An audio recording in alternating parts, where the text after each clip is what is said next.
My name is Rowan Hale. I was 23 when a courtroom learned my name before I ever spoke it. He is mentally incompetent. My father's voice cracked like something already broken. My mother didn't look at me. She just adjusted her sleeve and scoffed, soft enough to sound accidental. My sister laughed. Not loud, just enough. The kind of laugh that used to follow me down hallways when I forgot things. Names, dates, pieces of myself. I stood there silent. The room smelled like old wood and colder judgment. My hands were steady, which surprised me. I used to shake when people looked at me too long, like they were trying to solve me. Now I let them, because today, they thought they already had. My father painted me as a liability, too unstable to manage money, to sign documents, to exist without supervision. He said it with the same conviction he once used teaching me to tie my shoes, back when he still pretended to care. I didn't interrupt. I didn't react when my sister whispered something that made my mother smirk. I just watched the judge. He leaned forward slowly, fingers steepled. "You really don't know who he is?" he asked quietly. The room shifted, not loudly, just enough. My father blinked, confused. My mother finally turned her head toward me, and for the first time in years, she actually looked. My father's attorney froze mid-sentence, his hand tightening on a file he hadn't even opened. "Wait," my father muttered, voice suddenly thin. I didn't smile, but inside, something long buried started to rise. The first time someone called me slow, I was 8. I didn't understand the word, but I understood the tone, the same one my father used when I spilled milk, or forgot a word mid-sentence, or stared too long at something no one else noticed. Doctors called it cognitive irregularity. My father called it embarrassment, so he simplified me, made me smaller, easier to manage, easier to dismiss. What none of them realized was that I didn't forget everything. I remembered patterns, voices behind closed doors, the way my father's tone changed whenever money came up, the way my mother stopped correcting him after a certain year, the way documents quietly disappeared from my room. I learned to stay silent, to observe, to let them believe I was drifting while I was collecting. That's why at 17 I stopped arguing. At 19 I signed everything they put in front of me.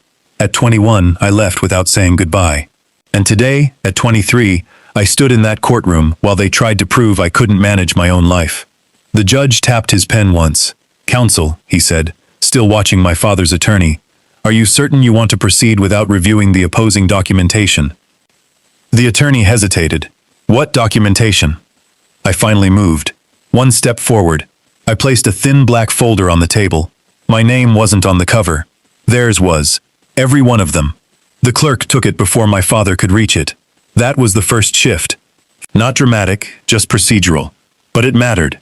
Because for the first time in my life, something was taken out of his hands and placed into someone else's. The judge opened it himself. Silence followed. The kind that doesn't ask for attention, it takes it. Pages turned. My father leaned in, irritation returning like a reflex. "What is this supposed to?" "Sit down," the judge said, without looking up. He sat. Second shift. My mother's composure cracked next, her fingers tightening around her purse strap, knuckles paling. My sister stopped smiling and started glancing at me like I was something unfamiliar. Good. They should have looked closer years ago. The judge stopped on a page, then another, then exhaled. Quiet, but heavy. "Counsel, did you advise your client to omit these financial disclosures?" I wasn't aware." "I'm sure you weren't." The judge slid the folder forward. Multiple asset transfers, offshore accounts, signatures executed under questionable capacity claims.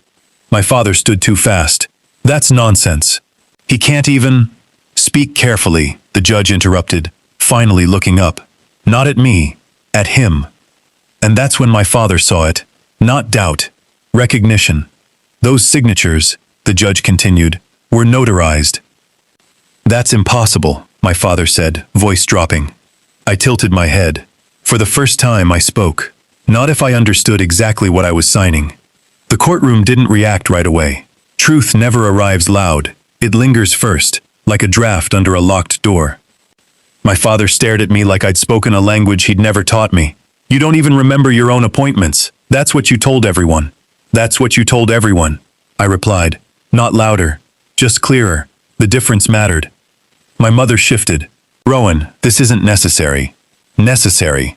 That word used to mean obedience wrapped in concern. I stepped closer to the table. "I remember enough. Dates, transfers. The week you moved everything out of my name and into accounts I couldn't touch. My sister shook her head. You're confused. You always mix things up. I reached into my coat and set something beside the folder. A small, worn matchbox. The same one. The one she'd laughed about at dinner years ago. He never returned that matchbox, she'd said once, and no one asked what she meant. Not even me, because back then I forgot things like that. Small things. Entire afternoons dissolving like fog. I slid the box across the table toward her. You gave me this the night you told me not to ask questions. You said if I ever forgot, I should look inside. She didn't touch it.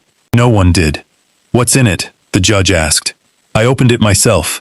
Inside, folded tight, aged at the corners, was a strip of paper.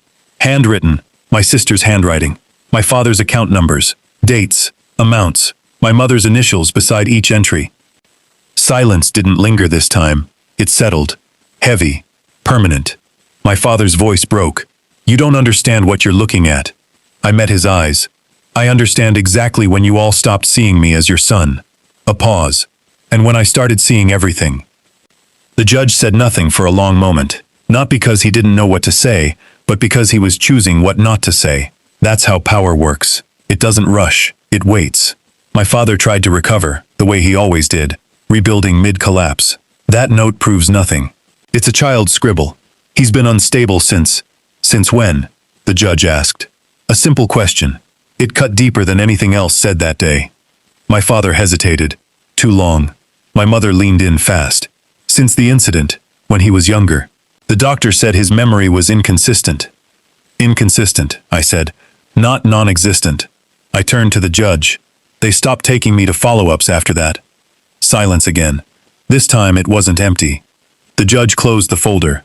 Mr. Hale. You're claiming your son is incapable of managing his own affairs. Yes. Then explain this. He lifted a page, a contract, stamped, signed, filed.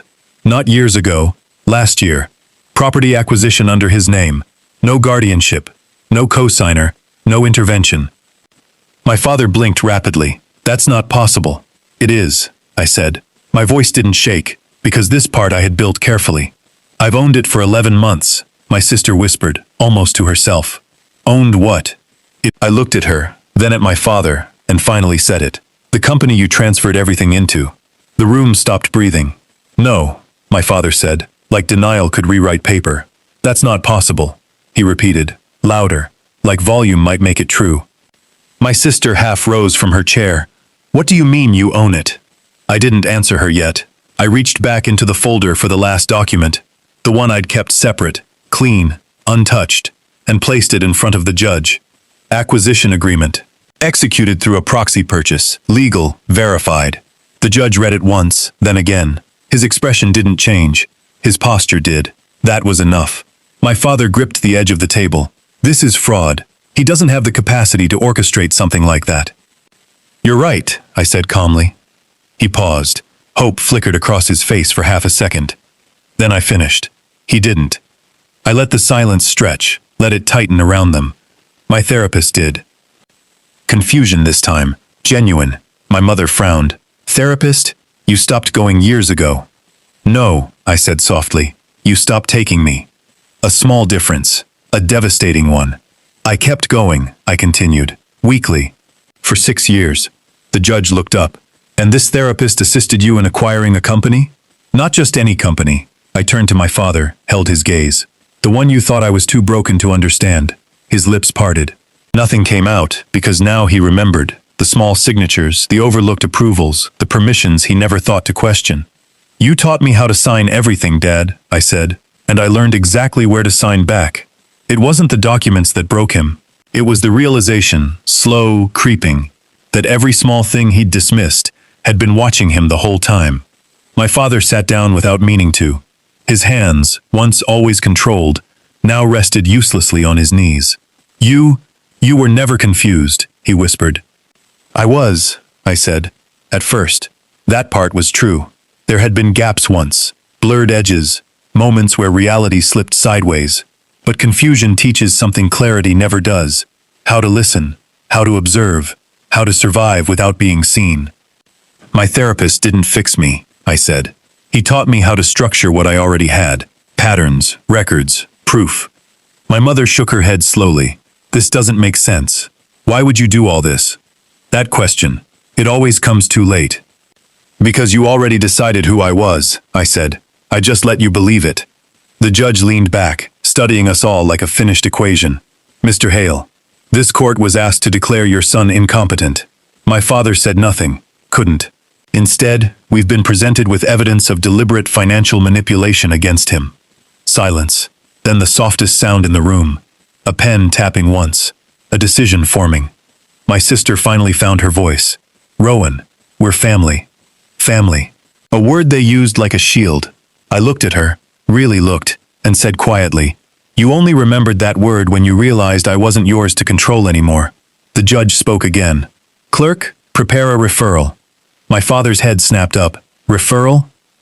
For investigation. And just like that, the story they wrote about me started writing itself back. I was 23 when everything they'd said about me finally became useful. Not true, just useful. The courtroom emptied slower than I expected. Endings are never loud. They're quiet, paper stacking, chairs sliding back, eyes avoiding each other. My father didn't look at me again, not once. My mother tried. She took a step toward me, stopped, then adjusted her sleeve the way she always did when she had nothing left to say. My sister stayed seated, staring at the matchbox still unopened in her hands. I walked past them, no speech, no final line, no performance. Revenge doesn't need volume, it needs timing. Outside, the air felt different, not lighter, not heavier, just honest. My phone buzzed once, a message from a number I didn't have saved. You didn't have to do it this way. I didn't reply. There was nothing left to explain.